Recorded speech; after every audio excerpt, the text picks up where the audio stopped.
Medicine की information हासिल करने के लिए मज़ीद अच्छी वीडियो देखने के लिए हमारे चैनल को सब्सक्राइब करके साथ ही के बेल आइकन को प्रेस कर लें। नहमदुहु व नुसल्ली अला रसूलिहिल करीम अम्मा बाद। अस्सलाम वालेकुम दोस्तों, उम्मीद है सब खैर आफियत से होंगे।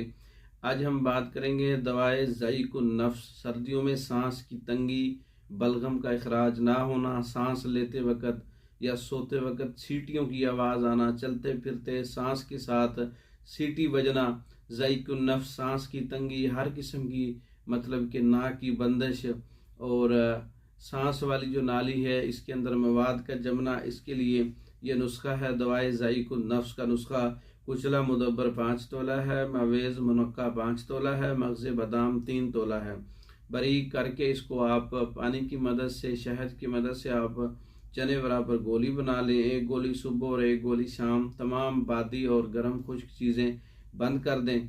तो ये एक गोली सुबह और एक गोली शाम नीम गर्म पानी या नीम गर्म दूध से इस्तेमाल करने से ज़ईक़ुन नफ्स में मुफीद है। सांस की तंगी, सांस को खोलना, नाक को खोलना, सीटियों की आवाज़ और दीगर सीने में बलगम, रेशा और फेफड़ों में सोजश, फेफड़ों के सुराख का बंद होना, इन तमाम चीज़ों के लिए ये बहुत अच्छा नुस्खा है। दवाए ज़ईक़ुन नफ्स खुद भी तैयार करें। तैयार शुदा मंगवाने के लिए रब्ता करें। पाकिस्तान में और दूसरे ममालिक में मेडिसिन ज़रिया डाक मंगवाने के लिए रब्ता कर सकते हैं। हमारी वीडियो को लाइक करें, शेयर करें, हमारे चैनल को सब्सक्राइब करें। दूसरी वीडियो तक के लिए इजाज़त दें। अस्सलाम वालेकुम।